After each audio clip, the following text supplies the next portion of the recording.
Olá, o nosso bate-papo de hoje é com a antropóloga Jaqueline e o tema é o feminismo, um assunto super importante. Tudo bem, Jaqueline? Como vai? Oi, Rô, tudo bem e você? Né? Muito bom estar aqui Joia. com vocês. É Uhum. uma delícia falar, discutir esse tema, né? É um tema pouco debatido, mas que eu acho que a gente está num momento político, né? Importante, porque é um momento onde a gente está vendo uma série de crises ambiental, né? O colapso ambiental que a gente chama. É um momento político de, de enfim, de pandemia, né? É um contexto político, histórico, social, econômico, que obriga a gente a repensar nossa relação com a natureza, né? Ah, Então, com é um certeza. Então, prazer o estar que aqui. seria o ecofeminismo? Então, o ecofeminismo é um debate que é um movimento, vamos colocar como um movimento, porque eu acho que é importante. Ele não nasce necessariamente como um movimento, mas ele é muito ligado ao debate feminista, especialmente as feministas vegetarianas, né, de muitos anos. Olha, eu tive recordando, para poder fazer a nossa conversa, né, que a Mary Shelley, a autora do Frankenstein, lá em 1800, 1700, e ela nasce em 1790, 1800 e pouco, eu não lembro o período que ela escreve Frankenstein, mas ela é uma feminista, filha de uma feminista, importante para a luta feminista, mas ela é uma feminista vegetariana. E a criatura, o Frankenstein, ele Sim, é vegetariano, né? que Que é um legal aspecto saber. super ignorado, né? Aliás, tem um debate que eu acho que é importante também, de algumas feministas. Então, o ecofeminismo, ele nasce ligado ao movimento feminista, mas, assim, muitas feministas veganas, vegetarianas, se sentem excluídas do debate, porque a pauta que elas trazem, né, do veganismo, do vegetarianismo, não enfim, bem entendida, ou não tem tanta visibilidade dentro do próprio movimento feminista. Então, o ecofeminismo, assim como o feminismo, a gente pode até dizer que não dá para falar de um feminismo, né? A gente fala isso, a gente fala de feminismos, e o ecofeminismo também a gente vai usar a mesma ideia, de que são ecofeminismos, porque ele nasce, né, ele surge de uma série de vertentes. Então, essa, uma delas, né, é essa vertente das feministas vegetarianas, né, então que questionam todas as formas de opressão, né, a opressão contra as mulheres, a opressão que a sociedade exerce sobre o corpo das mulheres, mas também sobre o corpo dos outros animais, né, e de outras, especialmente de outras fêmeas, né, que são colocadas aí também é, à disposição, né, da sociedade, dos homens, uma sociedade masculina, machista, né, que vai explorar todos os corpos. Então, você tem esse feminismo, ecofeminismo que a gente chama vegano, tem o vegetariano também, mas o vegano hoje é o mais... A gente tem um ecofeminismo que também discute muito essa ideia do corpo da mulher, né, da ligação com a maternidade, inclusive a mulher como essa, como é que se diz?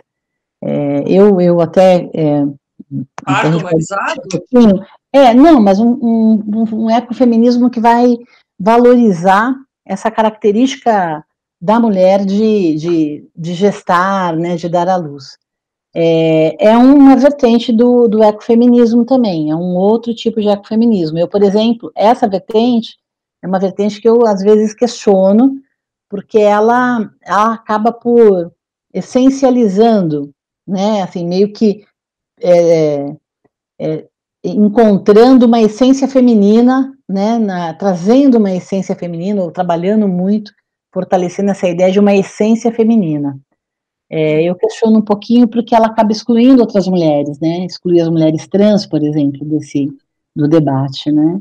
E a gente tem um ecofeminismo que é um ecofeminismo, tem outras correntes ainda, mas um ecofeminismo que é questionador dessa sociedade desenvolvimentista, dessa sociedade destruidora da natureza, dessa sociedade que lida com a natureza como se a natureza fosse um recurso à disposição dos humanos, né? Então, esse ecofeminismo que a gente chama de um ecofeminismo anticapitalista, antidesenvolvimentista, que eu acho que é um tema que a gente pode meio que tratar um pouquinho, né, falar sobre ele, porque eu acho que é um tema bem importante nesse contexto, né, num contexto de uma sociedade, é um questionamento a um modelo de sociedade.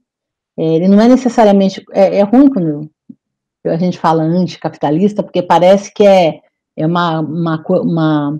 existe tudo isso que a gente vai colocar dentro do que a gente está chamando de ecofeminismo, de luta ambientalista das mulheres, né, de uma luta anticapitalista nesse sentido concreto, real, né, nesse sentido da palavra. Sim. Mas é anticapitalista não porque questiona o capitalismo, mas questiona esse modo de produção, esse modo, essa maneira de se relacionar com a natureza, que é uma maneira devastadora, né, é um modo, como é que se diz, perverso, né, porque ele é um modo que acaba nos privando, né, especialmente a nós mulheres, isso a gente vai aprofundando um pouquinho depois, mas acaba privando especialmente as mulheres daquilo que deveria estar à disposição de todos e de todas, né, da água, porque o modo de vida que a gente leva exaure, né, os recursos entre aspas, né, porque não é recurso nesse sentido de servir, né, de ser alguma coisa que eu posso usar, tal, mas exaure, extingue, né, determinadas espécies, a água, dificulta o trabalho das mulheres agricultoras, né, enfim, tem uma série de discussões aí que dá para a gente aprofundar. Mas a ideia essencial é essa, são ecofeminismos, várias vertentes, não é uma só, né, são muitas vertentes do ecofeminismo, eu falei aqui 3, né, mas tem até outras, tem outros debates, tem uma filosofia ecofeminista, uma série de filósofas que já vem discutindo isso como um modo de pensar, de viver, como vem discutindo a ética ecofeminista como uma ética do cuidado, enfim, tem um conjunto de debates, né, que a gente chama de ecofeminista. E a partir dos anos 70 a gente tem o surgimento mais, falei lá da Mary Shelley, que né, de 1800, mas assim, a partir dos anos 70 a gente tem um pouco mais de visibilidade para esse debate, porque surge junto também com a visibilidade dos movimentos ambientalistas, né, e aí você tem uma série de feministas, ambientalistas que vão passar a discutir, né, o ecofeminismo, a construir o ecofeminismo. Então, assim, é um leque muito amplo, são muitas correntes diferentes de pensamento, inclusive.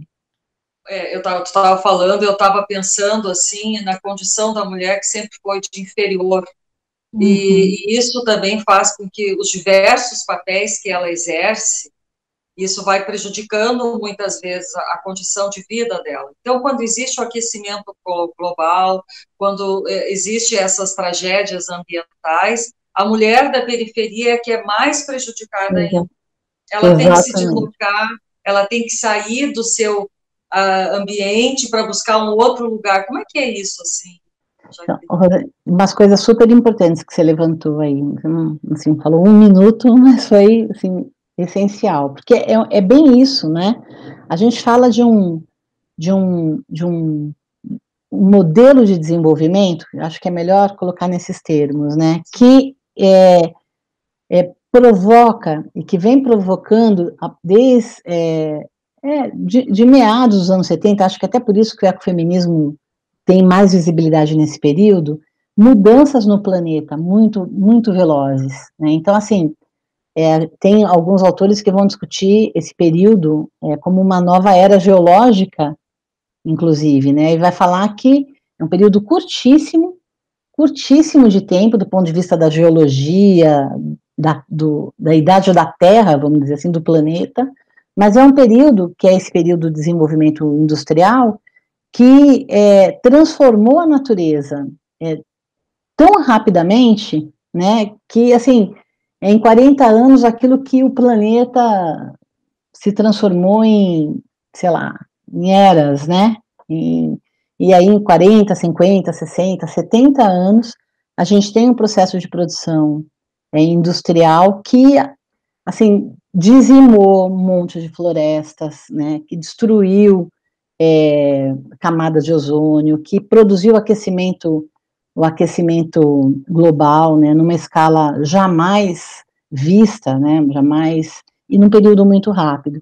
E aí acontece exatamente isso que você falou, né, porque, assim, o ecofeminismo, ele questiona um pouco essa ideia de que todos os problemas que a gente tem hoje em relação à natureza, ao meio ambiente, ao ambiente, são culpa das pessoas individualmente. A gente fala assim, é um problema do desenvolvimento, é um problema do modo de vida, né, da nossa sociedade, dessa sociedade que a gente vive, é um problema desse modo de vida, né, provocado por esse modo de vida, e não pelas pessoas individualmente, né, e é esse modo de vida que de produzir, né, enfim, esse estilo de vida que a gente tem, de consumo, de produção de coisas inúteis, é que provoca todas essas alterações na natureza.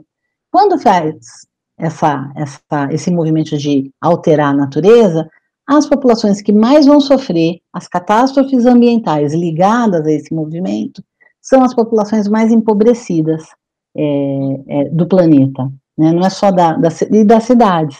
Então, quando a gente está falando de falta d'água, isso a gente está vendo muito, né? A gente vivencia no nosso estado, que, né, cotidianamente era um estado super rico em água, porque é um estado, a gente tem aqui na minha região do Paraná, onde eu moro, né, a gente está em cima do aquífero Guarani, quer dizer, uma capacidade embaixo da terra, né, rios, Rio Iguaçu, Rio Paraná, mas a gente está convivendo simultaneamente, né, essa grandiosidade, com o colapso hídrico, né, tendo que a água não chegando nas torneiras. Bom, nas torneiras das casas dos mais ricos, a água não falta, né? Ela não falta porque ele tem capacidade de botar uma super caixa d'água, de mudar o sistema de captação de água, né? Chama uma empresa e puxa um poço artesiano, quando falta água ele liga esse sistema. Então, as pessoas mais ricas têm condições de suprir, né, essas necessidades que as catástrofes vão produzir. Agora, aquelas mulheres, né, que moram na periferia das cidades, elas, né, que têm os menores salários, que, enfim, elas vão sentir mais e mais dificuldades em captar esse recurso, vão sofrer muito mais com a crise hídrica do que as outras pessoas da sociedade. Com certeza. Falou perfeito, né? Isso mesmo. Quanto mais empobrecida, mais vai sofrer a catástrofe ambiental ou as catástrofes, né? Mesmo naquelas coisas que a gente fala que é da natureza, um terremoto, né? Que você fala assim, mas terremoto não vai escolher classe social. Né? Isso não escolhe classe, mas quem sofre mais é quem mora de uma forma mais precária nas cidades, né, no planeta.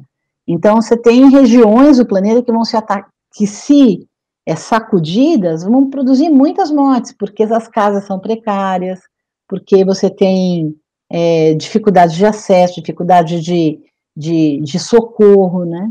Então, mesmo as catástrofes, aquelas, né, ditas naturais, né, que não são provocadas necessariamente pelo desenvolvimento do nosso modo de vida, as pessoas que mais vão sofrer são as pessoas mais empobrecidas. Isso já tem um monte de estudo que já aponta isso, né? Mas tem um outro ponto também que é interessante. Muitas mulheres largaram os grandes centros, foram morar junto à natureza para ter uma vida assim com qualidade de vida, junto aos filhos, com uma alimentação natural, vivendo realmente com aquilo que é necessário, porque não existe um consumo consciente. As pessoas vão consumindo muitas vezes por uma necessidade, uma carência, uma crise das emoções, então ela vai lá, compra, consome, nem sabe o que quer, nem sabe para quê, não vai, muitas vezes nem usa. Então, quer dizer, como que esse ecofeminismo pode usar assim, ser usado para outras pessoas a despertarem para essa consciência? Agora, na pandemia, por exemplo, as pessoas viram que elas não precisam de muita coisa. Exatamente. Não precisam de muita roupa para trabalhar, não precisam de muita Aquele coisa para aquele monte de sapato, né? Eu adoro sapato, mas tá parado aí, então, né? a gente não pôde comprar nada, porque não teve, a gente não podia comprar, não podia sair, tinha que ficar preso dentro de casa, agora as pessoas estão começando a transitar, mas muitas ainda vivem reclusas, sabe? Então, como é isso? Como é que as pessoas podem ter essa consciência? Eu concordo com você, acho que essa crise só mostrou pra gente, né, isso, né, que tem outras coisas que a gente precisa valorizar, mais do que esse consumo exacerbado, né, a gente vive numa sociedade que, quando a gente fala que é uma sociedade de produção industrial, né, fica com esses palavrões, né, o problema é que as pessoas não visualizam a gente mesmo vivendo, né, é uma sociedade que provoca na gente uma série de necessidades desses produtos que a gente chama de produtos inúteis, né, assim, tem coisas que a gente pode dispensar tranquilamente, né, mesmo, né, tipo, isso tudo que você falou, não precisamos comprar tanta roupa assim, não precisamos comprar tanto sapato assim, tanta bobagem, né, muita coisa que a gente compra e que quando a gente fica parado um tempo em casa, que a gente se toca que é inútil mesmo, né, assim, o que eu comprei muito mais na pandemia foi livro, né, do que qualquer outra coisa, e acho que as pessoas também, né, de uma maneira geral, acho que ninguém ficou, preciso comprar um sapato novo, uma roupa, minha roupa tá fora de moda, ninguém vai ver, né, quando a gente levanta das nossas lives, tá de chinela havaiana, tá de bermuda, né, bota uma coisinha aqui pra cá, eu não vou nem mostrar, mas tô com chinela havaiana daqueles ainda. E bem confortável, coisa boa, né? Coisa boa. E a gente percebe isso, né, mas tem outras coisas ainda também, né, que eu acho que, de alguma maneira, a gente precisava criar novas consciências, né, e aí, assim, Rô, não precisa só ter essa percepção a partir de, eu vou mudar de lugar, né, vou morar no campo, vou morar, não precisa ter só essa ideia de que uma mudança de percepção, uma mudança de hábitos e atitudes, né, com relação ao planeta, a um consumo mais consciente, só se dê, né, nesses lugares mais afastados. A gente pode fazer isso nas cidades, né, então, dia a dia. Sim, e aí são práticas que a gente vem chamando e definindo como práticas ecofeministas, né, que eu acho que a gente já pode começar a falar até, que são muito legais, porque, assim, tem uma discussão de que nós, mulheres, a partir desses espaços que a gente vive, que são espaços que nós somos, espaços de opressão, que nós somos colocadas nele, né, então, nós, mulheres, vivemos nesse universo mais doméstico, lógico que nós trabalhamos fora, não é nesse sentido, mas assim, quando a gente fala dessa estrutura social, que é uma estrutura machista, é uma estrutura, muitas autoras chamam do patriarcado, né, o tal, né, o que seria isso? É uma estrutura social que define alguns lugares nessa estrutura, só alguns lugares para nós mulheres e outros lugares.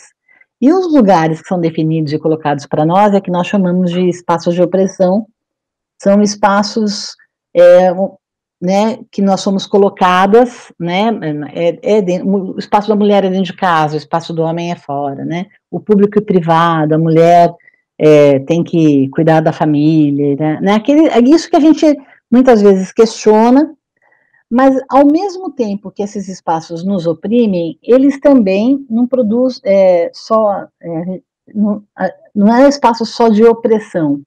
Ele é um espaço que também produz novas formas de fazer, né? E aí eu vou colocar, eles são espaços...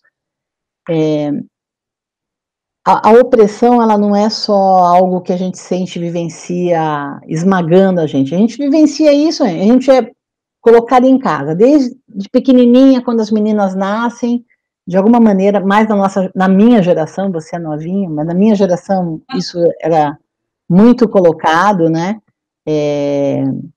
que o espaço da mulher era em casa, que ela tinha que ser uma boa esposa, uma boa mãe, né, e que quanto melhor ela ocupasse, experimentasse esse espaço, melhor seria para a sociedade. Então, se ela for uma boa mãe, uma boa esposa, né, mesmo tendo que trabalhar, se ela der conta, e as nossas jornadas de trabalho múltiplas vão um pouco por aí, a gente vai ter uma boa sociedade. É isso que a gente ouve desde muito pequenininho. Só que esse espaço é um espaço diferente do espaço externo, né, desse espaço público, então, onde os homens são colocados para atuar, né, então, o espaço público, por exemplo, né, o espaço da política, o espaço do mundo do trabalho, são espaços que a gente diz que são mais masculinizados, né, então, são espaços mais hierarquizados, né, então, o homem já vai para a rua sabendo que ele vai ter que competir com outros homens no mercado de trabalho.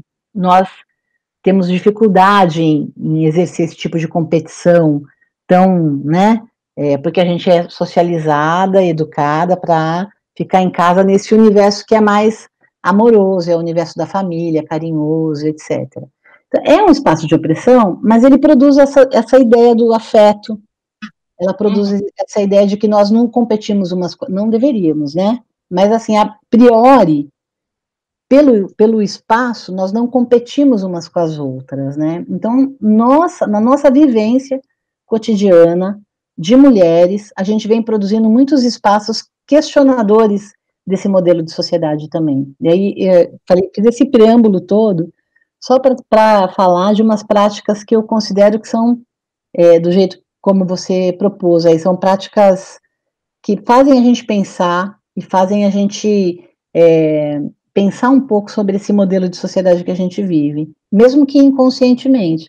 Por exemplo, a prática das mulheres artesãs, né, que são incríveis, né, são mulheres, né, que, primeiro, assim, a própria forma de organização do trabalho artesanal das mulheres, né, então, eu não sei se você gosta de fazer crochê, tricô, enfim, bordado, mas... muito tempo atrás, é terapêutico.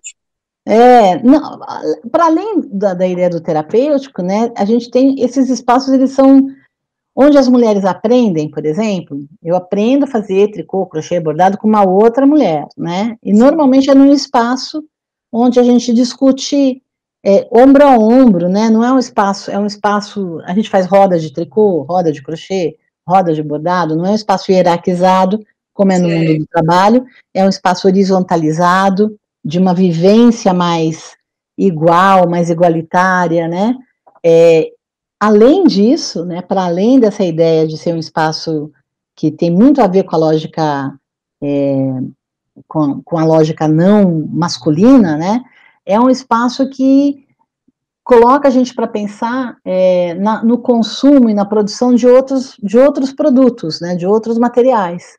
Então, consumir um artesanato é diferente de você comprar, e isso pode provocar, né, nas pessoas uma reflexão sobre o modo de vida. Então, consumir um artesanato é diferente de você comprar da indústria, né? Sim, com certeza. São práticas. Aí a gente fala do artesanato, né? A gente fala de práticas também das hortas comunitárias, né? Que são práticas que também, de alguma maneira, são questionadoras desse modo de vida, né? Então, em muitos bairros periféricos, inclusive, como resultado de uma necessidade de produção mesmo, de solidariedade, de consumo, tal, a gente vê o nascimento das hortas comunitárias, né, que são incríveis, é um terreno, é um lote vazio, que vai alguém lá e planta, aí vai o outro vizinho. Isso acontece muito nas periferias das cidades, né, não acontece naqueles espaços mais da elite, mas tem a ver também com isso, numa existência, né, que é mais oprimida, e nesse exercício, né, vivido, nessa vivência da opressão, a gente produz formas de solidariedade ou formas alternativas, né. Então, as hortas comunitárias são práticas que a gente fala ecofeministas, muitas delas são produzidas por mulheres, né, que já vem dessa, aquilo que ela já trouxe da avó, que morava no sítio, mas num vasinho, uma plantinha, uma ervinha, né, que ela tem lá no quintal, e aí ela bota lá um pé de alguma coisa no lote da cidade. A gente tem uma senhora aqui na cidade de Toledo, que tem uma calçada que ela decidiu transformar em horta, a calçada da casa dela. Sim. Então, assim, tem vaso, tem um espacinho para você andar, tem vasos, tem os quadradinhos que tem, até alface ela planta naquela calçada, né? E tá lá, é para todo mundo, não é para ela. Tá na calçada, e ela fala isso, porque se botasse para dentro do meu muro, ninguém ia pegar, e na calçada todo mundo pega e ajuda. Então, assim, são mulheres da onde que saem essas ideias, né? Da cabeça de mulheres que vivenciam, sabe o que é ter que lavar uma louça sem ter água na torneira, sabe o que é fazer comida sem ter água na torneira, né? A dificuldade, o quanto que é difícil fazer isso, né?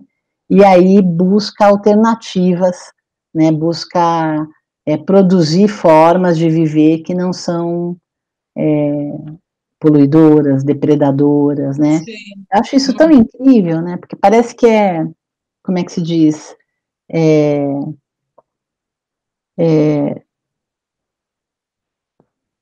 Parece que é uma forma de resistência, né? É uma forma de resistência a isso tudo, mas sem necessariamente ter uma consciência plena disso, né? Então, você tem mulheres que estão resistindo a esse desenvolvimento, que sabem o que esse modelo de desenvolvimento produz, porque ela sente na prática, não porque ela pegou o livro de teoria econômica, porque ela pegou o livro de feminismo, é um pouco isso que eu estou querendo trazer, né? Mas porque na prática, isso, a própria intuição. Ela vive todas essas dificuldades, né? Quando falta água, ela sabe o que é ter que andar 5, 6 quadras, né? Ela e as filhas, né? Porque normalmente esse trabalho doméstico de alimentar a família, de cuidar da casa, é destinado às mulheres, né? Sim. Então, é essa contradição aí que eu coloquei no começo, que a gente vivencia. Mas a mulher sempre foi associada, ao longo da história, com a natureza. Isso. Né? Então, parece que elas estão voltando a essa sua condição de nutrir, né, de acolher, como a cultura indígena, que a terra é uma grande mãe, tem todo esse poder que dá espaço, que determina algumas questões relevantes, e aí, então, a mulher busca atualmente o quê? Né? Busca uma harmonia, uma igualdade entre os gêneros, para que todo mundo possa viver de uma forma melhor, e não aquela questão de dominação. Porque quando tem a exploração da natureza e dominação da mulher, ela nunca vai conseguir ser livre. Como é que tu enxerga essa questão da dominação sobre a mulher na atualidade? Então, exatamente da forma como você trouxe mesmo, né? Porque quando a gente luta contra a opressão, e aí até tem uma leitura das ecofeministas veganas, que eu acho que é muito importante, né? Quando a gente luta contra a opressão, a luta é pelo fim da opressão, não é pela colocação de uma nova opressão, né? Então acho que tem esse elemento que é central, né? Nós, como vivemos uma sociedade que nos oprime, né? A nossa luta, ela é uma luta que acaba colocando o fim das opressões. mas tem que colocar o fim das opressões mesmo, né? Uma luta que coloca o fim da opressão, por exemplo, a gente o fim da opressão das outras mulheres, né? Então, assim, tem mulheres que são mais oprimidas do que eu, né? Que sou uma mulher branca, né? Então, as mulheres negras experimentam a opressão de uma maneira muito mais violenta, de uma maneira muito mais forte do que nós, mulheres brancas, né? Então, reconhecer os privilégios que nós temos, né? Numa sociedade que é não apenas machista, mas ela é também racista, né? Com as mulheres negras, com as mulheres indígenas, né? É uma sociedade que oprime de modos diferentes as outras mulheres, né? E a luta pelo fim da opressão, ela acaba, a percepção que a gente tem da opressão, ela acaba colocando a gente solidária, né? Então, tanto com as outras mulheres, e no caso das feministas, ecofeministas veganas, também das outras espécies. Tá? Elas falam que a gente vive numa sociedade que provoca, que produz múltiplas opressões, e que quem experimenta a opressão sabe o que é isso, então precisa lutar pelo fim de todas as opressões, né? Eu acho isso bonito, né? É um elemento importante do debate que as ecofeministas veganas colocam, né? Essa ética do cuidado, né? Do cuidado, essa lógica da opressão, né? Que nós somos colocadas dentro dela, produz isso na gente, né? Ela produz essa reflexão, ela traz essa reflexão para as mulheres. Então, assim, não existe possibilidade da gente lutar pelo fim da nossa opressão sem acabar com todas elas, né? Então, ela coloca isso. Eu acho bonito, né? Eu ainda não consegui alcançar esse grau magnífico, eu acho, né? De libertação, né? Mas eu acho que é um caminho muito importante, uma discussão que a gente precisa fazer, né? Essa ideia da opressão dos animais, né? Desse uso, e aí, que a gente faz inconsequente, né? Não apenas na natureza, mas essa degradação, esse estilo de vida que a gente coloca para os outros animais, né? E aí eu posso fazer uma viagem de antropóloga aí, porque eu sou antropóloga, né? Sim, E aí você levantou a discussão das sociedades indígenas, né? Então eu vou trazer um pouquinho, porque assim, não essa sociedade que a gente vive, quando a gente nasce, né, pequenininha, neném, a gente é criada para viver nessa sociedade, né? Então, e a gente naturaliza, né? A gente olha e fala assim, poxa, mas não é possível viver de outro jeito. Só tem esse não jeito de questiono. viver, né? Você vai naturalizando, assim como por que a gente come arroz, feijão e salada? Ninguém nunca parou para se perguntar, né?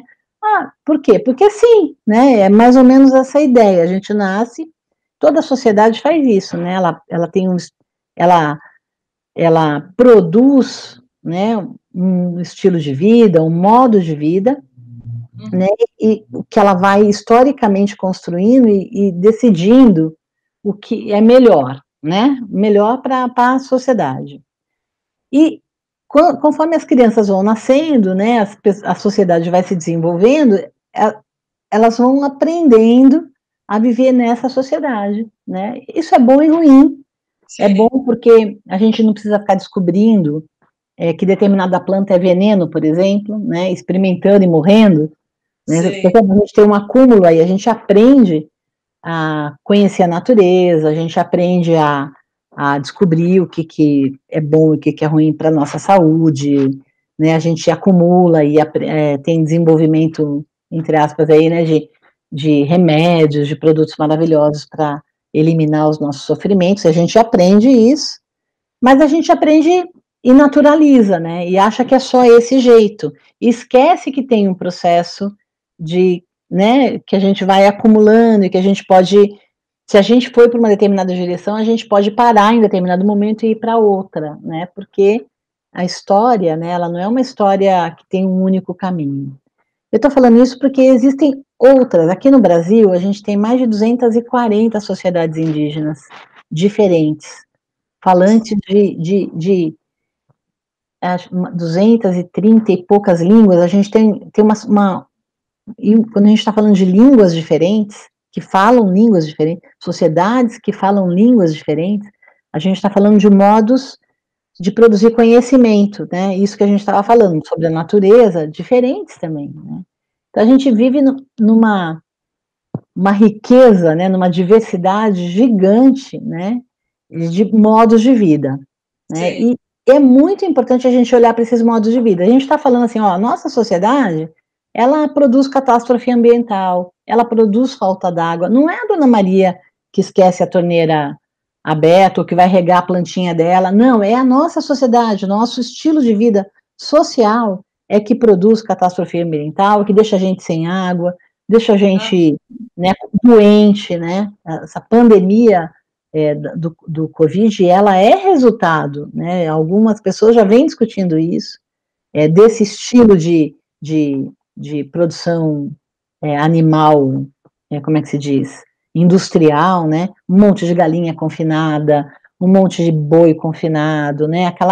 Aquela, né? E a gente tem, só aqui no Brasil, se a gente pensar só aqui no Brasil, mais de 240 sociedades se relacionando com a natureza de uma outra maneira. Então, a gente tem sociedades indígenas, por exemplo, que tratam a natureza não como os outros animais, vamos pensar assim, não como algo que está à disposição do humano. A própria natureza não é, não, né, não, para outras sociedades não está à disposição do humano, né? Por exemplo, os Achuar, tem um antropólogo chamado Descola, que é um antropólogo francês, ele fala, ele tem um trabalho incrível, ele fala que os Achuar, ele estudou, é uma sociedade aqui da Amazônia, né? Ele estudou, ele é um antropólogo francês, estudou esse povo, ele fala que para os Achuar, muitas plantas, muitos animais, e até mesmo algumas coisas, tipo pedras, né, debaixo dessa sua roupa de planta, de animal ou de pedra, tem a mesma natureza que a gente. Olha Então, só. assim, e para os Achuar, nos sonhos, essas plantas, né, tiram suas roupas, esses animais tiram as suas roupas de plantas, de animais, e a gente consegue se comunicar, né? Então, assim, imagina um povo que socializa os seus filhos para crescer numa sociedade que vê a natureza dessa maneira, né, como igual, né, o tipo de relação que não produz com a natureza, né? Então, Sim. assim,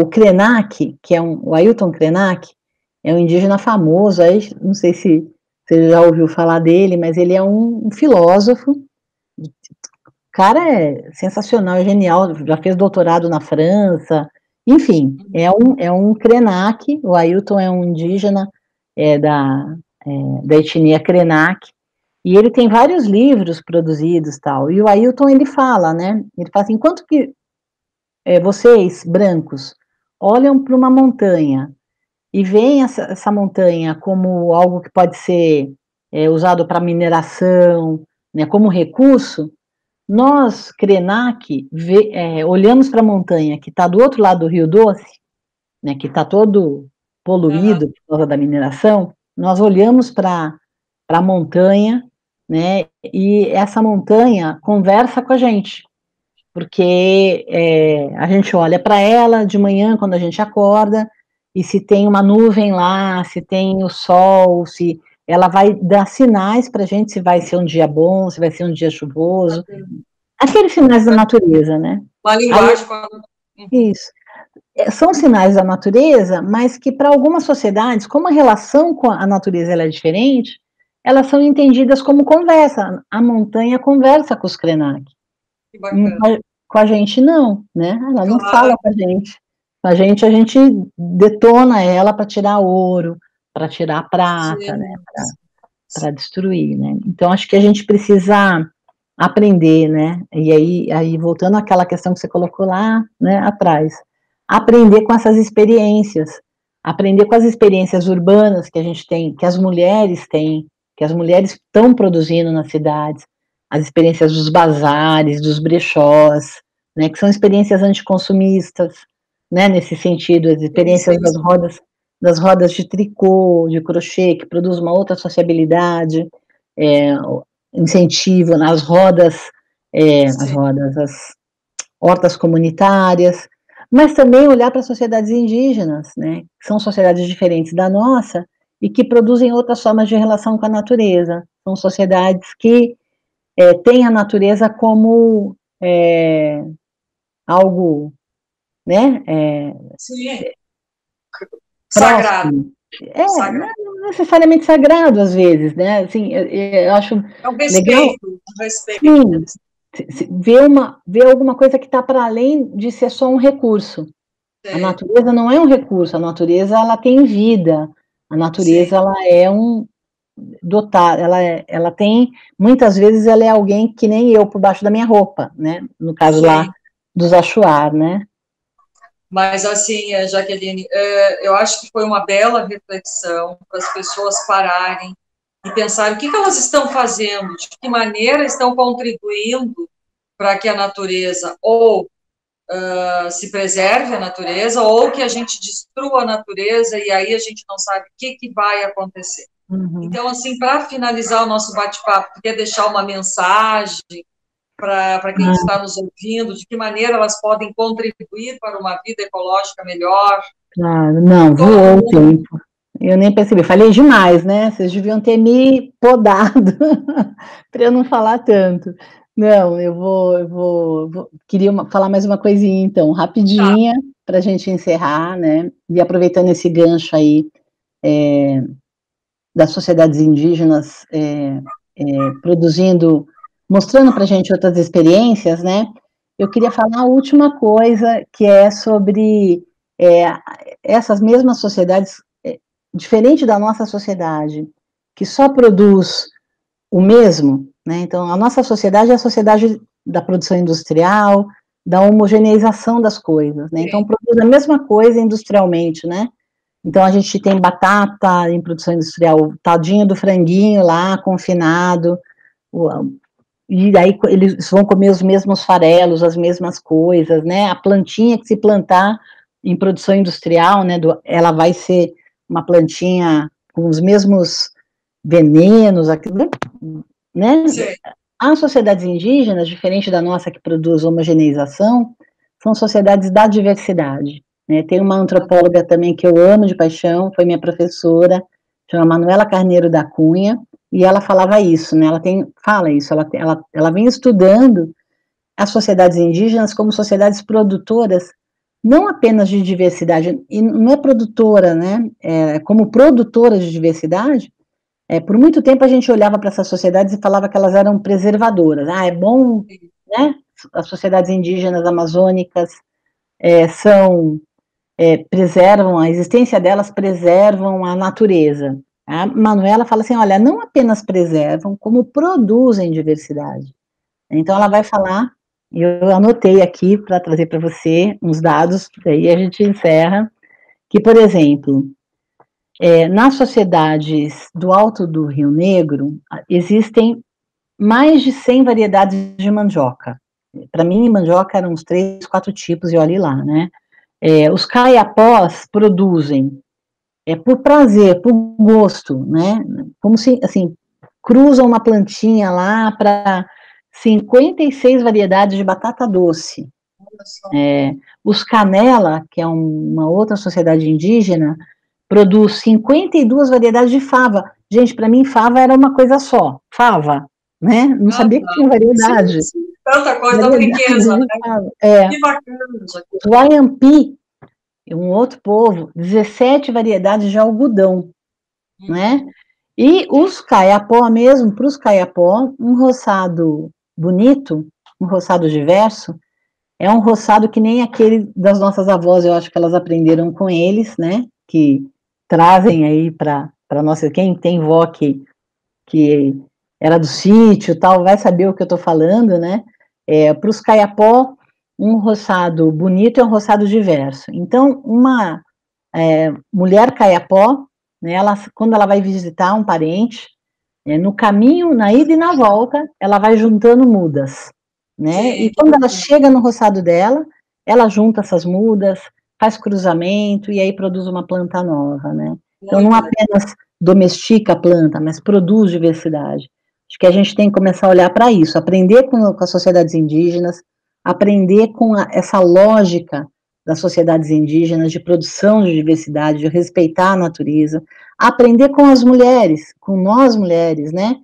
Que no nosso cotidiano produzimos outras formas de pensar sim. a relação entre nós, a relação com a natureza também, né? Quando a gente produz um artesanato, quando a gente organiza um bazar, né, um brechó, né, quando a gente organiza um bazar para recolher fundos para uma instituição, né, a gente está estimulando e incentivando uma compra mais consciente, né, Claro, com não é certeza. uma compra consumista, né, a gente está Isso. ressignificando roupa, ressignificando coisas, né, e isso é muito Muito importante importante, muito importante. numa Mas sociedade muito como obrigada, Jaqueline. imagina, Adorei esse nosso bate-papo. Eu espero que quem está assistindo também goste. Deixe aqui a sua curtida, se inscreve no canal. Toda semana tem um convidado especial, como a Jaqueline. Um grande abraço, Jaqueline. imagina, obrigada a vocês, um beijo.